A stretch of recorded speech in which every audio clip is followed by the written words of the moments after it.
process I'm going to show you actually takes place throughout the whole of the job. So you know, you start on the first day and you'll be cleaning the whole room down. So as you're cleaning the room down, you'll be cleaning the radiator at the same time, and then as you're doing other processes through the job, you'll be turning back to your radiator and doing little processes on that, cleaning off any rust and then touching the rust up, putting the first coat of primer on, then a coat of undercoat with 2 final coats of the water-based radiator paint. So first of all, add hoover up and give everything a dust round. Then you want to put your dust sheets down, cover everything up. You know, this room, it's got a computer in it, so plastic sheet over the computer, dust sheets on the floor. One important thing is to take off the thermostat on the end. They're really easy to do. A lot of them just have a screw under the bottom. Some of them you have to push down and pull up the bottom at the same time, and turn the bottom and pull them off. So there is a few different types, but this one, make sure it's open because it makes it easier, and then just unscrew the bottom. That's it, easy enough.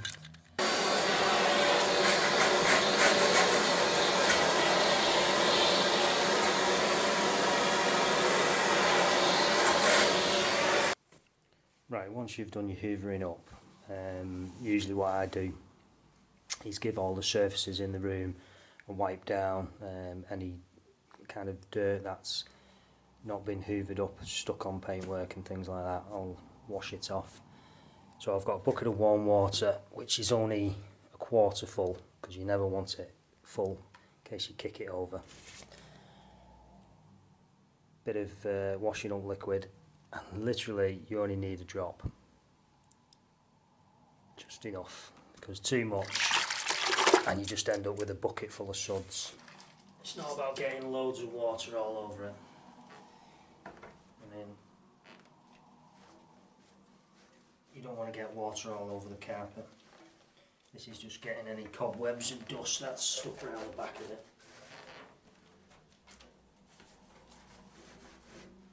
This process will help when you come to emulsion your wall and you're using your roller down the back.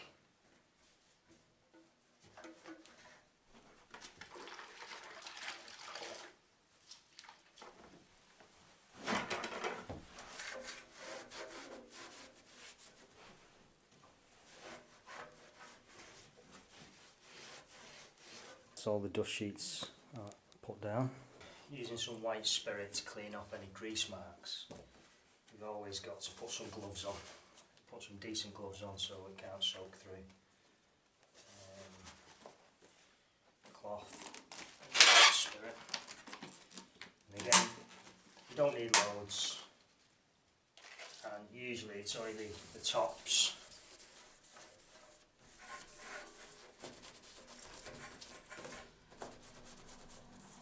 You can use methylated spirits, but sometimes I find white spirit actually cuts into grease better than methylated spirits.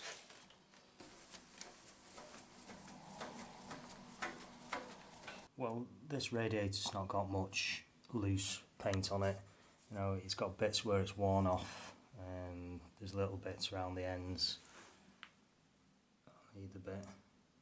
But generally it's not too bad, it's just scuffed, got a lot of pit marks on it and little bits of rust coming through in places. So usually what I would do is take in a sharp scraper and taking your time, you know, you can clean off around the edges, get rid of any loose, you know, you can see a bit of loose there under the edge. See, it's just come off very easy, that, gone. So you can get rid of any of the loose bits using your nice sharp blade on your scraper. Being careful not to scratch anything. Even if there's, you know, lumps and bumps, just give it one scrape. Always keep it in the right direction. You know, you don't want to be scraping down on that when you're going to be painting it that way. once you've done the scraping, give it a quick dust off if you have to, and then you can sand it down. Now this is my box of old sandpaper. I tend not to throw anything away, but for a radiator like this, it's quite smooth, so I'm going to use a nice smooth sandpaper. This is 240, this one. The rougher the paintwork, obviously the rougher the sandpaper, and as you're finishing the radiator from your primer to your undercoat, you can use a finer sandpaper for the denibbing between the coats till your final coat. Use something really fine like this and you get a nice finish. So when you're sanding the radiator, you always want to keep in the direction you're going to paint, and really the idea is just to knock the sheen off it. You know, so give it a sand that way on the top bits. Try and do every edge you possible, and then again keep in the same direction when you're sanding on the down bits. Make sure you're getting it in to all the edges. Again, you only have to knock in the shine off, so your paint will key to it. Okay, all the prep's been done on the radiator, so I'm ready now to spot prime the radiator in some of these worst bits that you can see. Now what I'm going to use to spot prime the radiator is some bin. Now this stuff does everything. On the back there, well, let's have a look. Stain killing, rust, there right in the centre. So this stuff will go over rust. Now sometimes you could use a metal primer if you've got time, but the fact is, as long as you've cleaned the rust back and you can put a stain block over the top, and then the rest of the coats will stop any oxygen getting to it as well, then there's going to be no oxidization type thing. You know, it doesn't oxidize, so then the rust, it won't come back. If it was outside, you'd certainly use a metal primer to be doubly sure.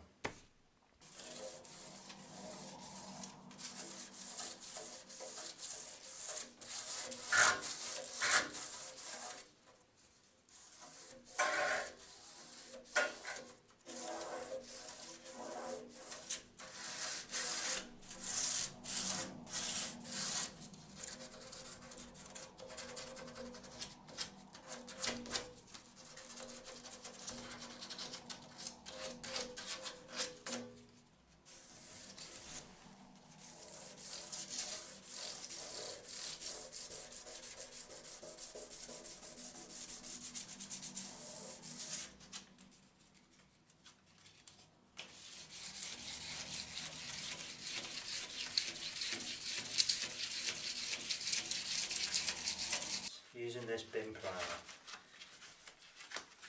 what you want to, well, what I tend to do is I'll work out of my actual can, but I'll put my can in the pot. And the reason being is because it evaporates so fast, this stuff, that when you just spot priming, you don't want it in your pot because there's more surface area and it just evaporates faster. So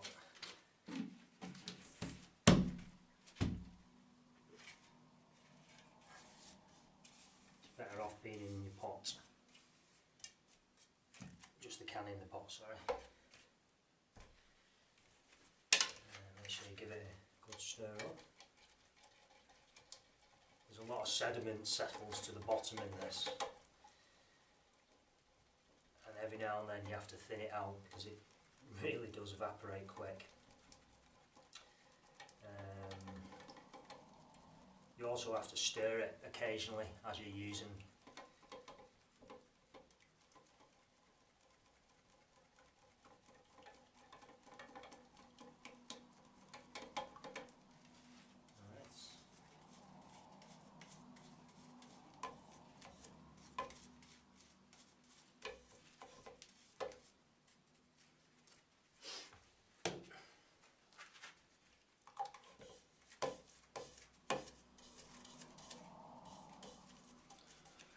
going to do here is just all the burr bits, the main burr bits, just give them a quick touch up. Sometimes on the end where the actual air vent isn't, I'll actually paint the lot. It just makes it easier and it always looks neater.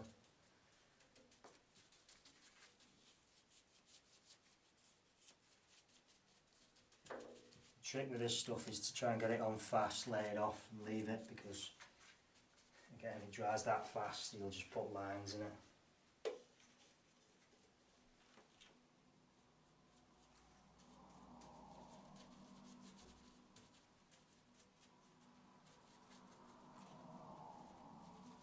And then if you do get any on bits where you don't want it, always make sure you've got your cloth and you can wipe it back straight away before it dries. Right, and then just carry on touching up the bare metal, always making sure where you're touching it up you're keeping with the direction you're going to paint in the end. Right, that spot primer has dried off now, so I'm going to give the whole radiator a coat of this bin primer. It's not easy to use this stuff at all.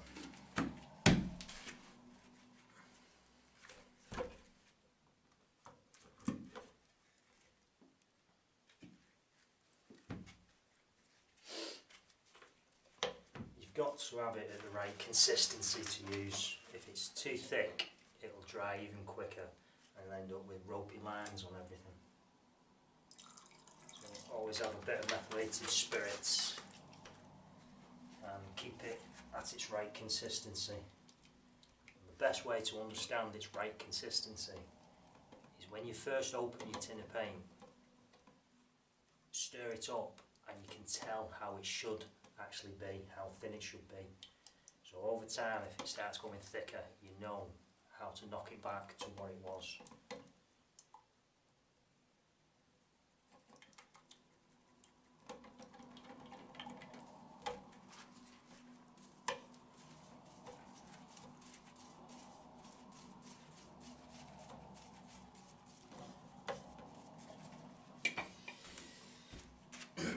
Right, and I've got a fitch to get any of the small areas, and again, as you're working with it, you may have to stir it up now and then.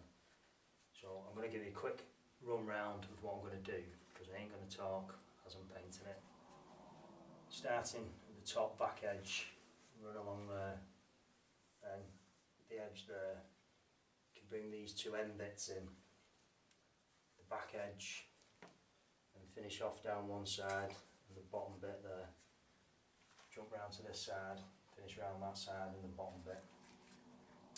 And then starting along this front, not the top edge, bring a few bars down, paint a section, few up there, paint that section, then finish across the top, down the side, and then repeat it across a few sections, finish it down, a few sections at the bottom, up, finish it across, and the last bit again, same, down, up, cross, finished. So I'm going to get on and paint it, but I'm not going to talk now.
You always have your dust sheets down, just in case you drop your brush or spill a bit of paint.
Because I'm not going to need the fitch now for the front of this, I'm going to put it away.